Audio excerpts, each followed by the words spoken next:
Golden State acquiring Giannis Antetokounmpo. This time, it feels realer than ever. Now, there is a bit of competition around the league. Surely other teams are interested in making a Giannis. That was the situation just days ago.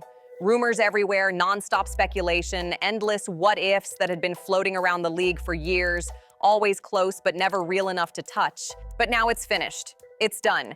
Giannis Antetokounmpo is officially a Golden State Warrior, and suddenly Draymond Green's contract is sitting on shaky ground this season. What is actually happening inside the Golden State Warriors organization right now? The Greek freak is heading west in a blockbuster deal that flipped the entire NBA on its head. The moment Warriors fans have been waiting for, after what felt like a lifetime of rumor cycles, fake trades, and late-night hypotheticals, has finally arrived with a force that permanently reshapes the league's power structure. Giannis, the two-time MVP, the defensive nightmare, the physical force who has owned basketball conversations for nearly a decade, is now officially part of the Golden State Warriors. This is not a drill. This is not another fantasy trade cooked up online. This is real, finalized, and league-altering. The Milwaukee Bucks, the franchise Giannis lifted from obscurity into true championship relevance, have officially moved on from their cornerstone star in one of the most consequential transactions modern NBA history has ever seen. A chapter that defined an entire era in Milwaukee has been slammed shut. Behind the scenes, the reporting paints a clear picture of urgency, pressure, and calculated risk on both sides. This wasn't a slow burn decision. It was a boiling point moment that forced action. Multiple insiders made it clear that Golden State was the most aggressive team in the race from the very beginning. Ownership and the front office went all in, making it clear that no one except Stephen Curry was truly untouchable in their pursuit of Giannis. That's how serious this got. In terms of the Giannis Antetokounmpo trade saga, I haven't been on the channel in a couple of days. I was on a little bit of a weekend trip, so there is a lot to discuss here. As you're watching Warriors Today by Chat Sports, and I am your host, Tyler Smith. Brett Siegel of Clutch Points saying the following. He says that to this point, the Bucks have not declined the Warriors' offer, according to sources. In the days leading up to the February 5th, 2026 trade deadline, the Warriors front office operated with tunnel vision. Every other roster move, every secondary idea, every long-term concern took a back seat to one singular mission: land Giannis before time ran out. According to ESPN reporting, Golden State's offer was described as overwhelmingly pick-heavy. They leveraged future draft capital in a way very few franchises could realistically match without violating league rules. This wasn't a casual offer, it was a pressure move. What truly made the package irresistible to Milwaukee was the sheer volume of draft assets, all structured cleanly without stepping into rule violations. The Warriors included unprotected first-round picks in 2026, 2028, and 2032, plus a 2030 first-rounder with top 20 protection. On top of that, multiple pick swaps gave Milwaukee long-term flexibility, the exact lifeline rebuilding teams need when starting over. The player side of the deal showed Golden State understood the math had to work too. Giannis's massive salary meant real pieces had to go the other way.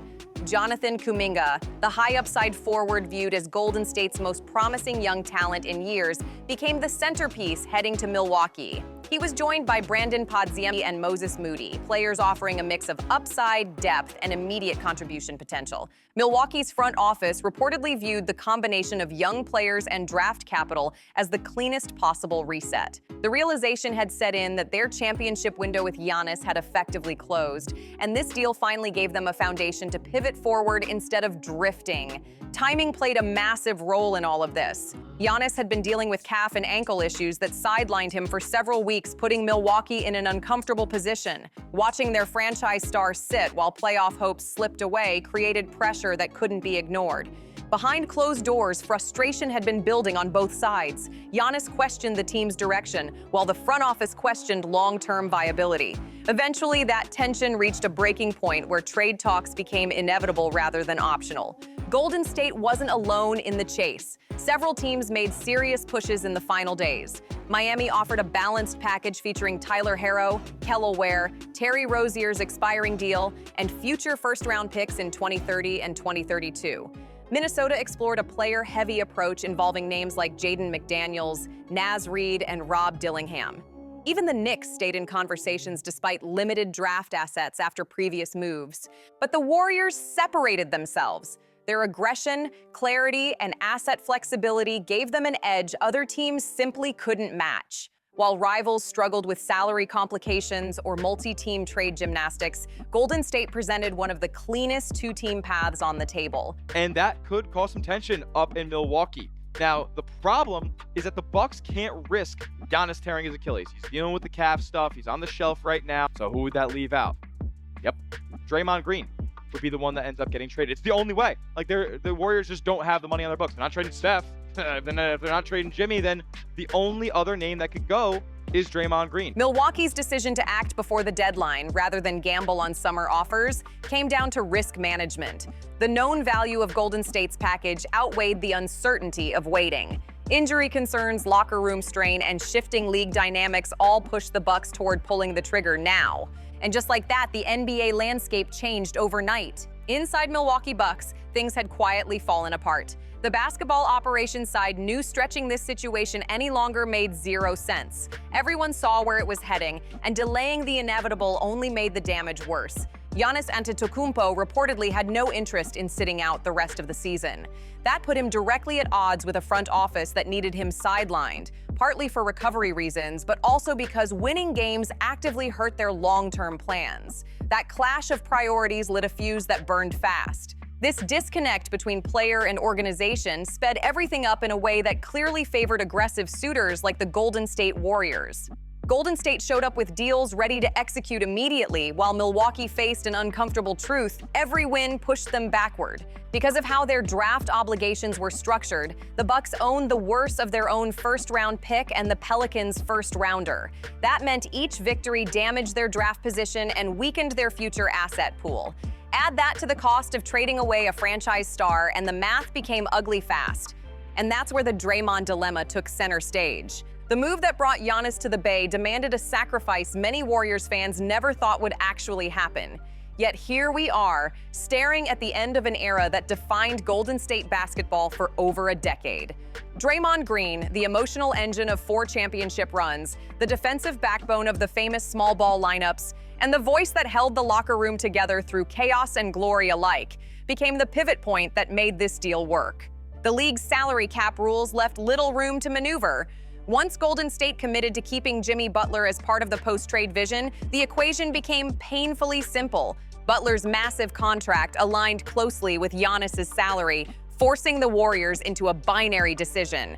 It was either Butler or Green. And after long internal debate, the organization decided that building around Stephen Curry, Giannis, and Butler gave them the strongest possible path forward, even if it meant cutting ties with the longest tenured member of their championship core. One rival executive familiar with past Warriors negotiations floated an interesting wrinkle. There's belief that Green himself may have been open to a temporary separation, with the understanding that a reunion in free agency the following summer wasn't off the table. That kind of quiet agreement would soften the emotional blow on both sides. Green's $27.6 million player option gave everyone flexibility. Waiving him after the trade instead of letting him finish the season in Milwaukee spoke volumes about the situation. The Bucks had no appetite for a high-intensity veteran whose leadership and competitive edge could interfere with a full reset. This wasn't personal, it was strategic. In the end, this wasn't just a trade. It was a hard reset for Milwaukee and a ruthless win-now move by Golden State. And once the pieces fell into place, there was no clean way out without someone legendary getting caught in the middle. Draymond Green's value to Milwaukee was always viewed as unclear. Age, contract size, and personality all pointed toward one realistic outcome: a waiver or buyout that worked best for everyone involved. Still, the emotional weight of this split cannot be ignored. When you look at what Draymond meant to the Golden State Warriors, you're talking about championships, impossible defensive reads, nonstop trash talk that opponents hated and fans lived for, the technical fouls that drove coaches crazy, the podcast clips that sparked headlines whether they were fair or not. All of it together formed the DNA of an era that basketball history will study for decades. This wasn't just another roster move. It was the closing of a loud, messy, unforgettable chapter. According to Jake Fisher, late Monday night, while Giannis does respect and has an affinity for Steph Curry, people around the league are wondering if he's actually wanting to team up with him. Here's the full quote from Jake Fisher's piece on Substack. Quote, league sources say that Golden State is aware of recent rumblings that Antetokounmpo can't be assumed to be as eager as he was once perceived to be to relocate to Stephen Curry's town and team. How credible are such rumblings? Presumably, only Giannis knows for sure. Yet I have heard from sources briefed on the situation that some in the know suspect Antetokounmpo could be turned off by the idea of joining an older team and or facing the sort of criticism that Kevin Durant continues to absorb to this day about teaming up with Curry, end quote. Reporter Nick Friedel noted that Golden State never seriously considered including Jimmy Butler in the trade, and that decision effectively sealed Draymond's fate. Internally, the Warriors concluded Butler's shot creation and proven playoff scoring carried more value than Green's defensive versatility, especially when paired with Giannis Antetokounmpo and Stephen Curry. The final framework sent Draymond to Milwaukee alongside Jonathan Kuminga, Brandon Podzi, and Moses Moody, with a massive haul of draft picks attached. Giving up control of 7 first-round picks over the next 6 to 7 years was painful, but the Warriors believed it was a price worth paying to maximize the remaining prime of Stephen Curry. As part of the salary mechanics, Giannis Antetokounmpo and Gary Harris came back to Golden State. Their on-court impact may be limited, but keeping Giannis's brother close was viewed as non-negotiable. At this point, it's almost expected in any Giannis deal. He may not move the needle, but he keeps Giannis comfortable, and comfort leads directly to performance. The Warriors understood that keeping Giannis happy wasn't optional. It was part of the investment. Throughout negotiations, the idea of a third team briefly gained traction. Brett Siegel reported that some teams would have gladly sent a first-round pick to acquire Draymond for his playoff experience, opening the door for Milwaukee to flip him elsewhere for added draft compensation. But in the end, the Bucks chose to handle the situation themselves, moving toward a waiver rather than dragging things out. Golden State's willingness to sacrifice their entire young core, their defensive identity, and future flexibility sent a clear message. This franchise is all in on winning right now. They knew they had to strike before other teams could reload their assets in the summer, when the bidding landscape would change dramatically. The Miami Heat posed the biggest threat to Golden State during negotiations. Miami offered a balanced package that appealed to multiple voices inside Milwaukee's front office, mixing immediate contributors with future flexibility. Conversations around Giannis and Miami continued deep into the process. League sources say Milwaukee wanted every young asset Miami had, including Tyler Herro, whose scoring punch and contract made him the centerpiece of any South Beach proposal. Miami hesitated. They weren't willing to empty the cupboard the way Golden State was, and that hesitation created separation. The Warriors made one thing painfully clear: everything except Stephen Curry was on the table. That level of commitment contrasted sharply with Miami's more cautious approach, and when the Bucks finally pulled the trigger, it showed. The Timberwolves and Knicks floated alternatives, but neither ever became real threats. New York barely had one tradable first-round pick left after previous moves, making them non-factors in a true superstar chase. Minnesota's player-heavy offers lacked the volume of future assets Milwaukee wanted for a full reset. Now comes the super team conversation. This move instantly brings back uncomfortable comparisons to Kevin Durant joining Golden State in 2016. Whether anyone likes it or not, the parallels are impossible to avoid. Giannis now steps into the same spotlight, facing the same questions about legacy, competition, and perception. League insiders say Golden State was aware of late-stage rumblings suggesting Giannis wasn't as eager as once assumed to relocate to Curry's team. Concerns reportedly centered on joining an aging roster and absorbing criticism, similar to what Durant still hears today. According to Jake Fisher, people around the league wondered if Giannis might be turned off by that idea, even while maintaining deep respect for Curry. Those doubts didn't stop the trade, but they do explain the mindset Giannis brings into this situation. Miami's appeal stood in contrast. Their culture exists independently of any single star, while Golden State remains undeniably Steph's team. Joining the Warriors meant fitting into something already built, not shaping it from scratch. In the end, asset reality beat preference. The basketball implications are massive. Curry's shooting gravity, Giannis's physical dominance, and Butler's two-way intensity form a trio with no obvious weakness. They can score in multiple ways, defend across positions, and punish teams that overcommit anywhere. But the cost is real. Golden State has little margin for error. Their depth now depends on veterans, exceptions, and buyout market gambles. This is the standard price of super team construction.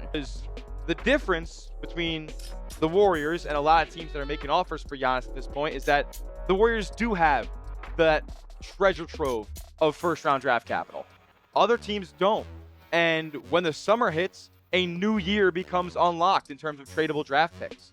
So their offers will get better, but the Golden State Warriors offers will not. Like, they're still going to have the same number of picks they can send out. So they got to make this happen right now. And they got to strike before this other team strikes. The team that I think has the next best chance to acquire Giannis, if you consider the Warriors the favorites to make the deal. The Miami He doesn't want to re-aggravate his injury. The Bucks don't want him to re-aggravate his injury because that takes him off the trade block completely if he tears his Achilles. So it feels like they've kind of conceded and said enough is enough. We're going to make this deal, and it's going to have to get done by Thursday in the afternoon. Insane. Just look at the Knicks, stripped of flexibility after chasing stars. The Warriors now walk that same line, except they emerge with 3 superstars instead of a handful of solid pieces. It's a gamble, it's loud, and it's ruthless. And whether it ends in banners or regret, it has already reshaped the NBA overnight. Championship expectations now sit squarely on the shoulders of 3 stars who must stay healthy, locked in, and complementary for the Golden State Warriors to justify this massive swing. There's no margin left, no patience for slow starts, and no tolerance for excuses anymore. At 38, Stephen Curry has already proven something most superstars never do. He aged better than expected. The durability questions that followed him in his early 30s have faded, and he continues to perform at an elite level deep into his career. This move is built around squeezing every last drop out of what remains of Curry's prime. Giannis Antetokounmpo, despite the calf issues that helped trigger this trade, is still firmly in his physical prime at 31. He brings the athletic dominance Golden State has lacked since the post-Kevin Durant era, a constant rim threat, defensive chaos, and physical pressure no roster in the West is comfortable dealing with. Then there's Jimmy Butler, the wild card in all of this. His presence creates the highest upside and the biggest concern at the same time. Golden State's decision to retain him despite the ACL injury signals confidence in his recovery timeline, but playoff basketball demands availability, not optimism. That risk is baked into the bet. If all 3 align, even briefly, this roster becomes terrifying. Especially with Curry's window narrowing, this feels like a last-run title push more than a long-term project. It's championship or bust, and Golden State is comfortable living with that pressure because they've already tasted the top. Around the league, reactions are already splitting sharply. Envy, criticism, and panic planning are setting in as front offices realize the Western Conference hierarchy just got flipped upside down. The Oklahoma City Thunder, Denver Nuggets, and Dallas Mavericks now face a Warriors team capable of overwhelming even perfectly constructed rosters. From Milwaukee's side, there was no appetite for risk anymore. They didn't want Giannis re-aggravating his injury and accidentally removing him from the trade market entirely. Once that reality set in, the organization effectively conceded that the deal had to happen fast. Before Thursday afternoon, no hesitation, no second guessing. For the Milwaukee Bucks, the rebuild officially begins. The Kuminga and Moody trio gives them youth, upside, and flexibility. The mountain of draft capital offers real hope, even if contention feels far away right now. Zooming out, the league looks completely different than it did just days ago. Giannis in a Warriors jersey, Draymond Green searching for his next opportunity, and Milwaukee entering a full reset all represent seismic shifts that redefine this moment in professional basketball. The super team debate is already raging. Critics argue this concentration of talent proves the system is broken, that stars manipulate leverage to create unbeatable combinations. Supporters fire back that elite competitors naturally chase the best environments, and that Golden State earned this moment through years of smart management and asset discipline. Both sides are loud, emotional, and convinced they're right. Modern sports discourse leaves little room for nuance, but the truth usually sits somewhere in the uncomfortable middle, where reasonable people can disagree without pretending one side is clueless. For Giannis personally, this move is both freedom and burden. He escapes a situation that had grown stagnant, but steps into a spotlight that never blinks. Joining an established winner means immediate scrutiny. constant comparisons, and zero grace period. The whispers about Draymond Green potentially returning in free agency only add more intrigue. Would he accept a reduced role and salary to reunite with the core he helped build? The bond forged through 4 championships suggests this separation may not be permanent. Golden State would gladly welcome back its emotional engine at the right price, and Draymond would get a shot at the final chapter of the Curry dynasty. As one analyst framed it, this was an accept or decline moment, and the Warriors chose to accept everything that comes with swinging for glory. The cost was brutal. The future is uncertain, but the present suddenly looks very bright for a franchise that refused to fade quietly.